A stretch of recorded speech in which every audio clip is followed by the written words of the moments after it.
But why are they angry about reparations, Miss Box? Why would whites have a problem with reparations going to black people when they paid them to the Japanese Americans who were put in internment camps during the war with Japan? They paid it to the Indian brothers and sisters who they gave casinos on their reservations. They even helped the Jewish people get it from Nazi Germany and what happened to them in the Holocaust. So if you helped everybody else, you got a problem with helping those you kept enslaved for over 300 and something years in this nation, black people? But race hustlers like in the Black Lives Matter movement, like Jesse, like Al, like ex-Barack Obama, the ultimate race hustler, they don't want things to change. They like the angst. They like things being ginned up. They are getting rich off the backs of leftists and off the backs of the black community. Let me say this to you. We as black people don't need an apology in this nation. What we need is what was promised to us. They promised us after slavery 40 acres and a mule. We never got it. And we never got it. So that promise went unfulfilled to this very day.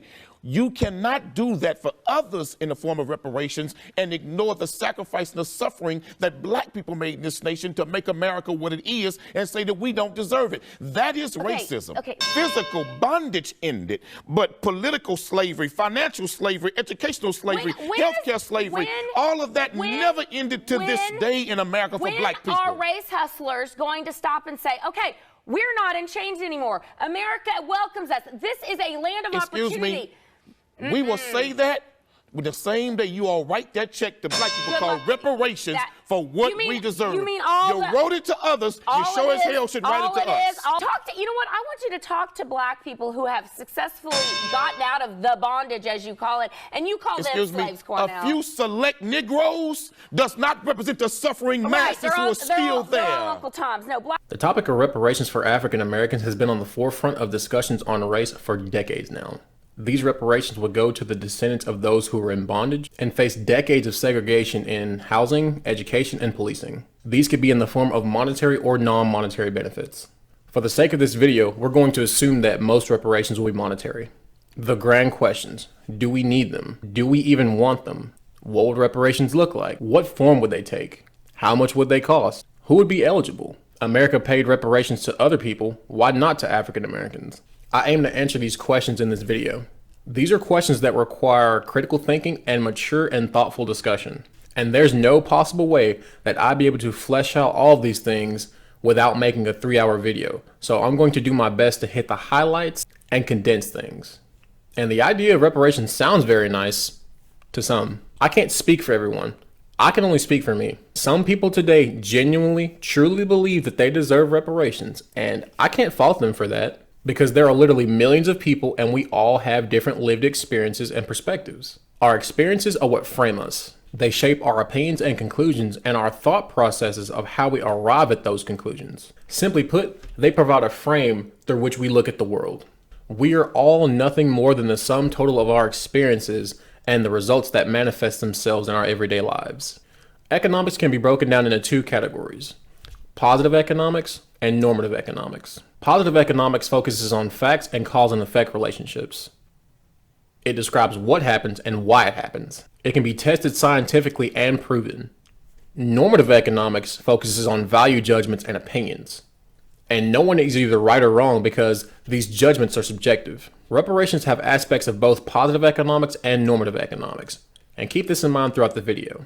Reparations comes with its pros and its cons. One of the pros being proposed is that the extra benefits would stand to benefit those who have been disadvantaged by the legacy of slavery. It'd be up to the individual to use that money responsibly, which I'm going to assume they will. For those of you who got stimulus checks or know someone that did receive one, think about how they were spent. How long will reparations payments continue? Another pro that's been suggested is that the money would not only stand to benefit those who were disenfranchised, but American society as a whole. This is only a pro if you believe in the concept of trickle-up economics, in which the lower and middle classes go out and spend, and this stimulates the economy. And I believe in the concept with respect to a common sense approach, but the success of this is dependent upon people's willingness to spend and reinvest the money that they receive. Because it's the innovation of new products and services that will grow and stimulate the economy. Now, this pro is not without its criticism. Remember that these are the shortened versions of the pros. Many black economists are arguing that since African Americans generally don't own the means of production, that the money spent on reparations will go back into the hands of white Americans. Ultimately, the money used for reparations would stand to benefit African Americans in the short term, but eventually end up back in the hands of those who wrote the checks. And I can understand that criticism. That's the shortened version of the pros. Now, if the pros of reparations are the subject, one inevitably thinks of the cons, the most obvious of which would be the price tag of these reparations. William Darity, a Duke economist who specializes in reparations research, has placed a price tag on reparations at just over $3 trillion.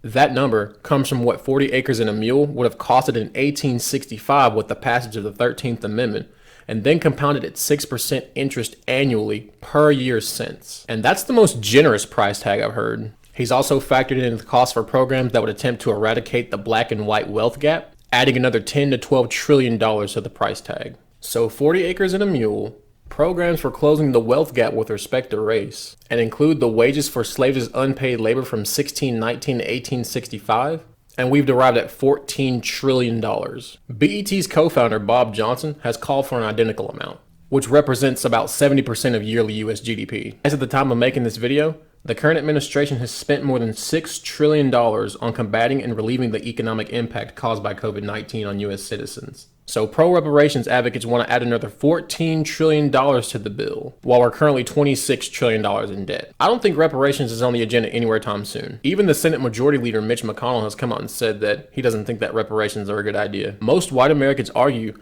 that they will pay reparations for every slave that they've owned in this lifetime. They say, why should I, as a white American who has never owned any slaves, have to pay you, a black American who has never been a slave, anything? And I have to agree with them.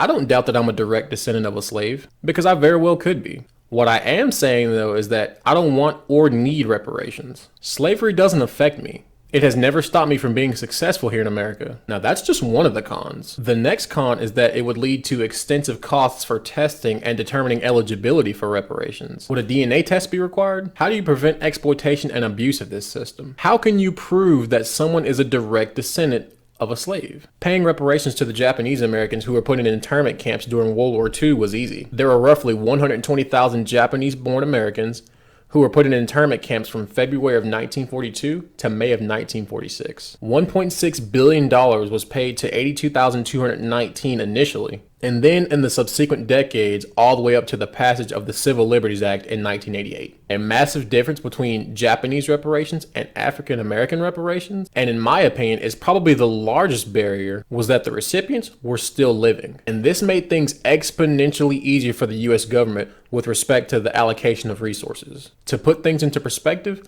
African Americans currently account for 13.2% of the total US population, about 41.5 million people. And of that 41.5 million people, 4% of them are foreign-born immigrants. Half of Black America's immigrant population comes from the Caribbean alone, many of whom come to this country and find success. Would they be eligible for reparations? Would a Somalian immigrant be eligible for reparations? Even Comedy Central's Trevor Noah. Look at him. One of the best rags to riches success stories I have ever read. Now, I disagree with most of his politics, because most opposing viewpoints on his late night talk show are just dismissed and laughed off with a laughing track. But hey, he is a comedian. This man literally came from nothing. He's come to America in 2011 and has found plenty of success in the entertainment industry.